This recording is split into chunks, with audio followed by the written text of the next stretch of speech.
സപ്ലൈകോയിലെ ഒഴിവുകൾ PSCക്ക് റിപ്പോർട്ട് ചെയ്യേണ്ട എന്ന നിർദ്ദേശം സപ്ലൈകോ MD ആണ് ഈ നിർദ്ദേശം നൽകിയത്. കടുത്ത സാമ്പത്തിക പ്രതിസന്ധിയെ തുടർന്നാണ് പുതിയ നിയമനങ്ങൾ നടത്താത്തത്. ഒഴിവുകൾ റിപ്പോർട്ട് ചെയ്യേണ്ടെന്ന് MD നിർദ്ദേശിച്ചതിന്റെ വിവരാവകാശ രേഖ മീഡിയ വണ്ണിന് ലഭിച്ചു. ഷിജോ കുര്യൻ വിവരങ്ങളുമായി ചേരുന്നു. ഷിജോ, എന്താണ് വിവരാവകാശ രേഖയിൽ പറയുന്നത്?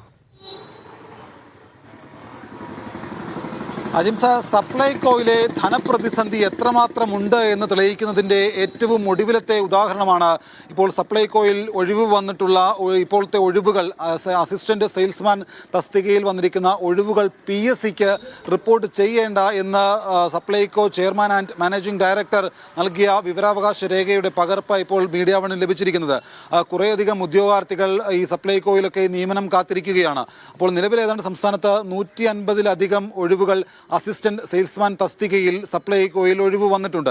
ആ ഒഴിവുകൾ നിലവിൽ PSCക്ക് റിപ്പോർട്ട് ചെയ്യേണ്ടതില്ല എന്നുള്ള നിർദ്ദേശമാണ് സപ്ലൈകോ MD ഇപ്പോൾ നൽകിയിരിക്കുന്നത്. അതായത് കുറേയധികം ഉദ്യോഗാർത്ഥികൾ സപ്ലൈകോയിലെ നിയമനമൊക്കെ കാത്തിരിക്കുകയാണ്. അപ്പോൾ അവർ പലതവണയായിട്ട് ഈ റാങ്ക് ലിസ്റ്റിൽ വന്നിട്ട് പോലും അവർക്ക് നിയമനം കിട്ടാതെ വരുന്ന ഒരു സാഹചര്യമുണ്ട്. അപ്പോൾ ലിസ്റ്റിൽ വന്ന ആളുകൾ പോലും ഇത്തരത്തിൽ എന്നത്തേക്കായിരിക്കും ഇവരുടെ നിയമനം നടക്കുക എന്നൊക്കെ ചോദിച്ചുകൊണ്ട് സപ്ലൈകോയെ നിരന്തരം സമീപിക്കുന്നുണ്ട്.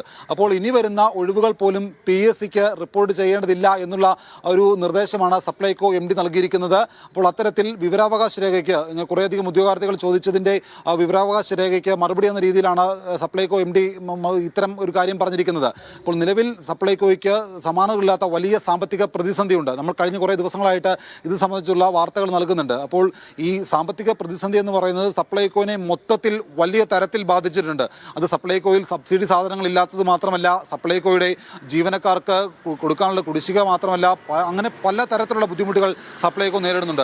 അതിൻ്റെ ഏറ്റവും ഒടുവിലത്തെ ഒരു ഉദാഹരണം കൂടിയാണ് ഇപ്പോൾ ഒഴിവുകൾ PSCക്ക് റിപ്പോർട്ട് ചെയ്യേണ്ടതില്ല എന്നുള്ള തീരുമാനം. അപ്പോൾ അങ്ങനെ വരുമ്പോൾ അത് സപ്ലൈകോയുടെ മാത്രം പ്രവർത്തനത്തെ മാത്രമല്ല അത് ബാധിക്കുന്നത്, ജോലിക്ക് വേണ്ടി കാത്തിരിക്കുന്ന ഉദ്യോഗാർത്ഥികളുടെ ഭാവിയെ കൂടി തുലാസിലാക്കുന്ന ഒരു സാഹചര്യമാണ് ഇപ്പോൾ ഉണ്ടായിട്ടുള്ളത്.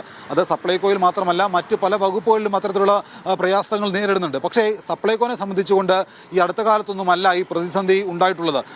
കൃത്യമായിട്ടുള്ള പണം ധനവകുപ്പിൽ നിന്ന് ലഭിക്കുകയാണെങ്കിൽ ഒരു പരിധിവരെ സപ്ലൈകോയുടെ പ്രവർത്തനം സാധാരണഗതിയിൽ മുന്നോട്ട് പോകാൻ കഴിയുന്നതാണ്. എന്തൊക്കെയായാലും സാധാരണക്കാരായ ജനങ്ങൾ ഏറ്റവും അധികം ആശ്രയിക്കുന്ന ഒരു സംവിധാനം സപ്ലൈകോയാണ്. അപ്പോൾ അത്തരത്തിൽ എങ്ങനെയും മുമ്പോട്ട് പോകാമെന്ന് വിചാരിക്കുമ്പോഴാണ് ഇത്തരത്തിലുള്ള സമാനതകളില്ലാത്ത വലിയ സാമ്പത്തിക പ്രതിസന്ധി സപ്ലൈകോനെ വരിഞ്ഞു മുറുക്കിയത്. അതിൻ്റെ ഒരു പശ്ചാത്തലത്തിലാണ് സപ്ലൈകോയിലെ ജോലി ഒഴിവുകൾ പോലും PSCക്ക് റിപ്പോർട്ട് ചെയ്യേണ്ടതില്ല എന്നുള്ള തീരുമാനത്തിലേക്ക് സപ്ലൈകോ മാനേജ്മെൻറ്റ് എത്തിയിട്ടുള്ളത്.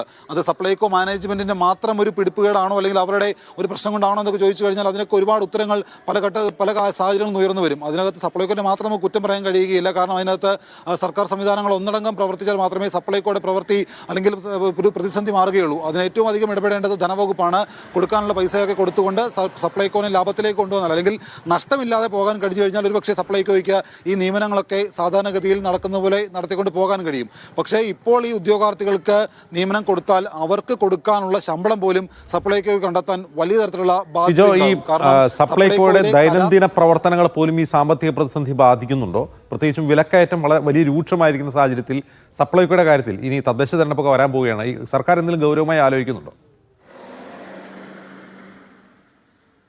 അജിംസ, സർക്കാർ ഗൗരവമായിട്ട് ആലോചിക്കുന്നുണ്ടോ എന്ന് ചോദിച്ചു കഴിഞ്ഞാൽ കഴിഞ്ഞ ലോക്സഭാ തെരഞ്ഞെടുപ്പിലെ കനത്ത തോൽവിക്ക് പിന്നാലെ സർക്കാരിൻ്റെ പ്രൈം അജണ്ടകളിൽ ഒന്നായിരുന്നു സർക്കാരിൻ്റെ മുൻഗണനാ കാര്യങ്ങളിലൊക്കെ മാറ്റം വരുത്തുക എന്നുള്ളത്. അപ്പോൾ അതിനകത്ത് ഒന്നാമത്തെ മുൻഗണന നൽകേണ്ടത് ജനങ്ങൾ ഏറ്റവും അധികം ആശ്രയിക്കുന്ന ഭക്ഷ്യ പൊതുവിതരണ രംഗത്തിനാണ്.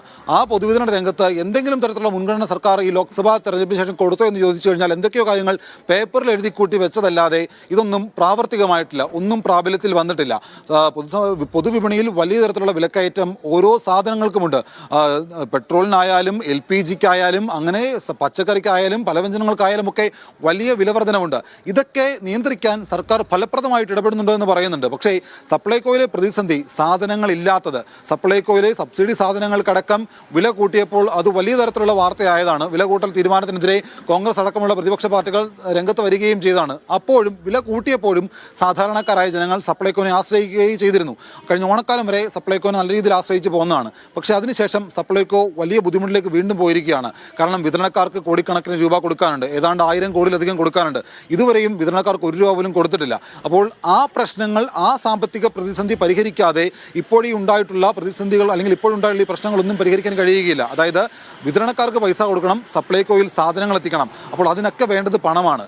ആ പണം കണ്ടെത്താതെ മറ്റൊരു കാര്യവും ചെയ്യേണ്ടതില്ല എന്നുള്ള തീരുമാനത്തിലേക്കാണ് ഇപ്പോൾ സപ്ലൈകോ മാനേജ്മെന്റ് പോയിട്ടുള്ളത്. അതിൻ്റെ ഒരു ഭാഗം മാത്രമാണ് ഈ ഒഴിവുകളൊക്കെ ഒന്നും PSCക്ക് റിപ്പോർട്ട് ചെയ്യേണ്ടതില്ല എന്നുള്ള തീരുമാനത്തിലേക്ക് സപ്ലൈകോനെ എത്തിക്കാൻ കാരണം. അതായത് നിലവിലുള്ള എല്ലാ പ്രശ്നങ്ങളും ഒന്ന് തീരട്ടെ, അതൊക്കെ കുറച്ചെങ്കിലും ഒന്ന് മാറി സപ്ലൈകോ ഒരു നേരെ നിന്നുകൊണ്ട് ശ്വാസം വിടട്ടെ, അതിനുശേഷം നമുക്ക് മറ്റ് കാര്യങ്ങൾ തീരുമാനിക്കാം എന്നുള്ള നിലയിലേക്ക് സപ്ലൈകോ മാനേജ്മെന്റ് മാറി ചിന്തിച്ചിരിക്കുകയാണ്. അപ്പോൾ എപ്പോഴത്തേക്ക് ആ ഒരു ബുദ്ധിമുട്ട് സപ്ലൈകോയ്ക്ക് മാറുമെന്ന് ചോദിച്ചു കഴിഞ്ഞാൽ അതും നമുക്ക് ഇപ്പോൾ കാണാൻ കഴിയുകയില്ല. കാരണം വലിയ ബുദ്ധിമുട്ട് സപ്ലൈകോ ഇപ്പോൾ നേരിടുകയാണ്. ഇപ്പോഴുണ്ടായിട്ടുള്ള ഈ പ്രതിസന്ധി എപ്പോൾ മാറുമെന്ന് ചോദിച്ചാൽ അത് സപ്ലൈകോ മാനേജ്മെന്റിന് പോലും അറിയില്ല. ധനവകുപ്പ് പൈസ കൊടുത്തു കഴിഞ്ഞാൽ ഒരു പക്ഷേ ഈ സപ്ലൈകോയുടെ സാധനങ്ങളിലും മറ്റ് സബ്സിഡിയും ഒക്കെ ബന്ധപ്പെട്ടുള്ള പ്രശ്നങ്ങൾ മാറുമായിരിക്കും. അങ്ങനെ മാറിയാലെങ്കിലും ഈ ഒഴിവുകൾ PSCക്ക് റിപ്പോർട്ട് ചെയ്യുമോ എന്ന് ചോദിച്ചാൽ അത് നമുക്ക് പറയാൻ പറ്റില്ല. കാരണം ഈ ജോലിക്കാരെ നിയമിക്കണം, ഇവർക്ക് കൃത്യമായിട്ട് ശമ്പളം കൊടുക്കണം, മറ്റ് ആനുകൂല്യങ്ങൾ കൊടുക്കണം. അപ്പോൾ അങ്ങനെ വരുമ്പോൾ കൂടുതൽ ബാധ്യത കൂടി സപ്ലൈകോ എടുത്ത് വെക്കുന്നതായിട്ട് മാനേജ്മെന്റ് മനസ്സിലാക്കും. അതുകൊണ്ട് കൂടിയാണ് പുതിയ ഒഴിവുകൾ ഒന്നും തന്നെ PSCക്ക് റിപ്പോർട്ട് ചെയ്യേണ്ടതില്ല, ഉദ്യോഗാർത്ഥികൾ കുറച്ച് നാൾ കൂടി കാത്തിരുന്നോട്ടെ എന്നുള്ളൊരു മറുപടി വിവരാവകാശ രേഖയ്ക്ക് മറുപടി എന്ന രീതിയിൽ സപ്ലൈകോ മാനേജ്മെന്റ് നൽകുന്നത്. അത് സപ്ലൈകോ മാനേജ്മെന്റിനെ കുറ്റം പറയുന്നതല്ല, പക്ഷേ അത് ഉദ്യോഗാർത്ഥികളുടെ ഭാവിയെ കൂടി താളം തെറ്റിക്കുന്നതാണ്. കാരണം നിയമനം കാത്തിരിക്കുകയാണ്, ഒരു പഠിച്ചിറങ്ങി അല്ലെങ്കിൽ PSC റാങ്ക് ലിസ്റ്റിലേക്ക് വന്നുകൊണ്ട് ഒരു ജോലി കിട്ടും, കുടുംബത്തിന്റെ പ്രാരാബ്ദമൊക്കെ അങ്ങനെ തീർക്കാം എന്ന് കരുതിയിരിക്കുന്ന ഉദ്യോഗാർത്ഥികളോടാണ് പറയുന്നത് സപ്ലൈകോയുടെ പ്രാരാബ്ദം. ഉദ്യോഗാർത്ഥികൾ കുടുംബത്തിന്റെ പ്രാരാബ്ദം തീർക്കാൻ വേണ്ടി ജോലിക്ക് വേണ്ടി കാത്തിരിക്കുമ്പോൾ അവരോട് സപ്ലൈകോ പറയുകയാണ്, ഞങ്ങൾക്ക് കുറേയധികം പ്രാരാബ്ദമുണ്ട്, അതൊക്കെ ഒന്ന് മാറട്ടെ, അത് കഴിഞ്ഞ് നിങ്ങളെ ഞങ്ങൾ ജോലിക്കെടുക്കാം എന്നൊരു മറുപടി പറഞ്ഞുകൊണ്ട് സപ്ലൈകോ ഈ രീതിയിൽ മാറുന്നത് ഉദ്യോഗാർത്ഥികളോട് കാണിക്കുന്ന വഞ്ചനയാണ്. കാരണം ഒഴിവുകൾ PSCക്ക് റിപ്പോർട്ട് ചെയ്യാതെ ഇങ്ങനെ വെക്കുന്നത് ഒരു തരത്തിലും നീതീകരിക്കാൻ കഴിയുന്നതല്ല. അപ്പോൾ ഈ സപ്ലൈകോ മാനേജ്മെന്റോ അല്ലെങ്കിൽ ഭക്ഷ്യ പൊതുവിതരണ വകുപ്പ് മാത്രമല്ല ഇക്കാര്യത്തിൽ ഇടപെടേണ്ടത്, സർക്കാർ സംവിധാനം ഒന്നടങ്കം ഈ ഒരു വിഷയത്തിൽ ഇടപെടേണ്ടതാണ്. ഇപ്പോൾ ഇത്തരത്തിലൊരു വിവരാവകാശ രേഖയ്ക്ക് സപ്ലൈകോ MD മറുപടി നൽകുന്നത് അദ്ദേഹത്തിന് മാത്രം ഒരു ചുമതല മാത്രമല്ല, അത് സർക്കാർ സംവിധാനം ഒന്നടങ്കം ഇടപെട്ടുകൊണ്ട് ഇതിനൊരു പരിഹാരം കാണേണ്ടതാണ്.